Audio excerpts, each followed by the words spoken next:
कि बिहार का मतलब सिर्फ पटना के इर्द गिर्द की बस्तियां नहीं है, बल्कि वो सीमांचल का वो इलाका।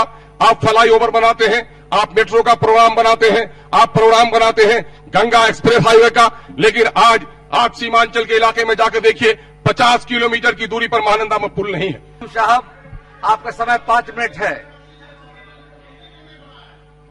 कृपया बैठ जाए, प्लीज बैठ जाए, प्लीज बैठ जाइए। माननीय सभापति महोदय, मुझे महामहिम राज्यपाल जी के अभिभाषण पर अपना संशोधन पेश करने का मुझे मौका दिया है, हम इसके लिए आपका शुक्रिया अदा करते हैं।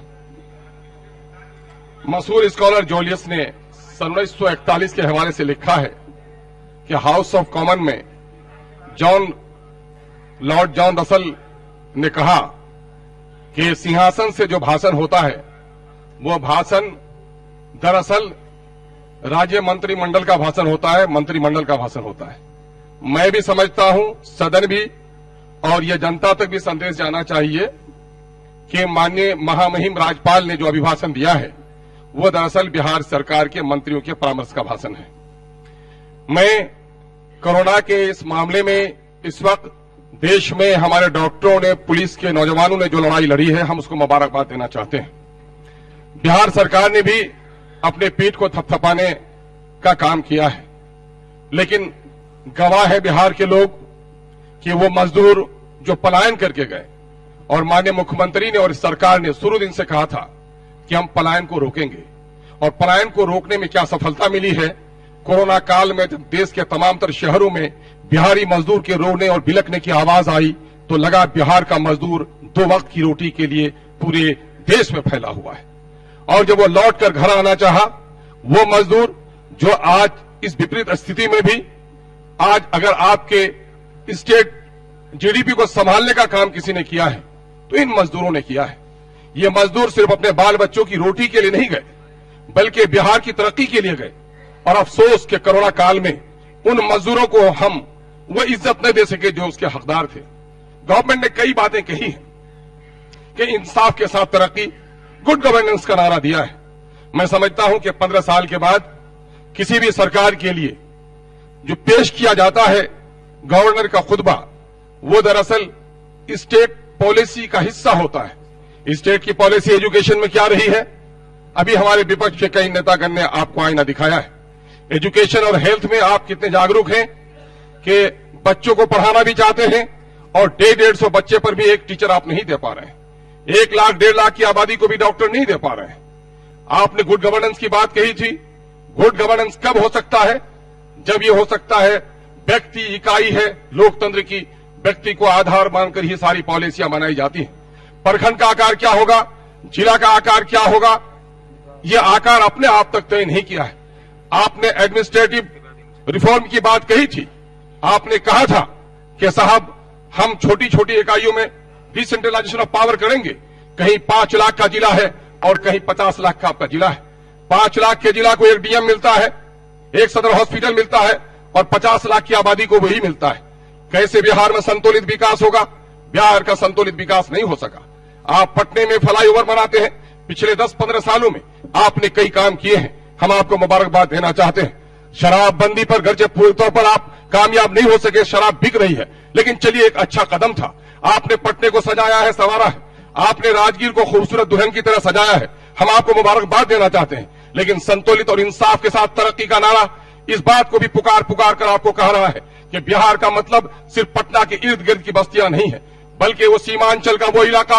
आप फ्लाईओवर बनाते हैं, आप मेट्रो का प्रोग्राम बनाते हैं, आप प्रोग्राम बनाते हैं गंगा एक्सप्रेस हाईवे का, लेकिन आज आप सीमांचल के इलाके में जाकर देखिए 50 किलोमीटर की दूरी पर महानंदा में पुल नहीं है। हजारों को लोग बेघर हो गए हैं, उनकी खैरियत पूछने वाला कोई नहीं है। 50-50 किलोमीटर पर कॉलेज नहीं है। आप नारी उत्थान की बात करते हैं, हमारी बेटियां कैसे पढ़ सकती हैं, हमें रोजगार का मौका कैसे मिल सकता है? यही है कि आर्थिक सर्वेक्षण में जो रिपोर्ट आई है वो रिपोर्ट दर्शाता है कि कितनी डिस्पैरिटी है, क्षेत्रीय कितना असंतुलन है, कि कहीं मुंगेर में 90 करोड़ प्रति व्यक्ति आय है, 1 लाख से ज्यादा 1,25,000 का आय आपका प्रति व्यक्ति आपका पटने में है, और हमारा सीमांचल में 17 और 18,000 है। सीमांचल की सच्चाई यह है कि बैंक में साख जमा राशि अगर हो तो 75% राशि हमारे पूर्णिया में है, 60% की राशि हमारे किशनगंज में है, लेकिन सबसे कर्ज हमारे कम लोगों को दिया जा रहा है। हमारी नदियों में पुल नहीं बन पा रहा है, हमारे घर कट रहे हैं, उसकी खबर लेने वाला कोई नहीं है। इसीलिए सत्ता का विकेंद्रीकरण हो, यही कहा गया था, चाहे राजा का बेटा हो, चाहे मेतर की संतान, सबको मिलेगा मौका एक समान। मैं सीमांचल के लोगों को, अपने साथियों को साक्षी रखकर कहना चाहता हूं कि आज पटने से हमको इंसाफ नहीं मिल रहा है। आज हमारी बस्तियां कट रही, कोई देखने वाला नहीं है, हमारी सड़कें नहीं बन रही है। इसलिए हमने मुतालबा किया है कि आप दूसरी राजधानी आप पूर्णिया को बनाने का काम कीजिए। पूर्णिया को दूसरी राजधानी इसलिए बनाइए, अगर मैं कहता हूं सीमांचल के पार्टी हिस्से ऊपर उठकर सत्ता और विपक्ष में जो लोग हैं, अगर इन एमएलए हजरात ने इस मौजू पर आपने साथ नहीं दिया तो सीमांचल की जनता आपको माफ नहीं करेगी, आपको घेरने का काम करेगी। सिर्फ ये एमआईएम का मुतालबा नहीं है।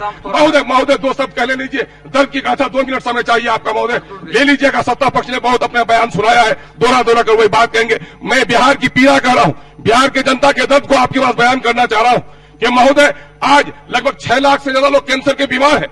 आज हाई कोर्ट में 52 जज की जगह पर 35 जज रह गए हैं। लगभग 30 लाख मुकदमा गांव में पेंडिंग पड़े, जेली कोर्टों में पेंडिंग पड़े हुए हैं। 1,78,000 मुकदमा हाईकोर्ट में पेंडिंग में पड़े हुए हैं। पूरे बिहार की दशा क्या है? पुलिस के नौजवान बहाल नहीं हो रहे। आज जाकर गांव में देखिए, जाति प्रमाण पत्र, आय प्रमाण पत्र को वसूल करने हासिल करने के लिए 12 दिन का वक्त दिया है। महोदय जरा 2 बात कह लेने दीजिए। महोदय आप तो हमारे लिए हमेशा बड़े मेहरबान रहे हैं, मैं समझता हूं कि हमको आप संरक्षण देंगे, आसन संरक्षण देगा। महोदय मैं बिहार के दर की बस 2 मिनट में खत्म कर रहा हूँ सर। मौत का फरिश्ता भी मां से मिलने का वक्त देता है हुजूर, मैं तो दर्द की बात कर रहा हूँ, मौत के फरिश्ते नहीं आप हुजूर। जरा 2 मिनट टाइम दीजिए। मैं आपको बताना चाहूंगा महोदय कि जो कुछ उस इलाके में हुआ है, 10,000 करोड़ क्या आपने खर्च कोरोना में, ये 10,000 करोड़ कहां चले गए महोदय? हम आपसे कहना चाह रहे हैं महोदय कि फ्लड का मामला हो, माइग्रेशन का मामला हो, गुड गवर्नेंस का मामला हो, सारा फेल है। एक आखिरी बात कि पिछले 10-15 सालों में अकलियतों पर खौफतारी हो गया है, मॉब लिंचिंग हो रहे हैं। गवर्नर के खुदे में अकलियतों के हवाले से कोई बात नहीं आई है। अगर ये हुकूमत करना चाहती है, अगर न सुनेंगे बात तो एक आखिरी बात सुन लीजिए हुजूर, मैं टैक्स देता हूं, मुझे हिस्सा नहीं मिला, छीन कर मेरे हिस्से का चिराग, 1-2 पंक्ति हुजूर, छीन कर मेरे हिस्से का चिराग अंधेरा मेरा मुकद्दर कर दिया।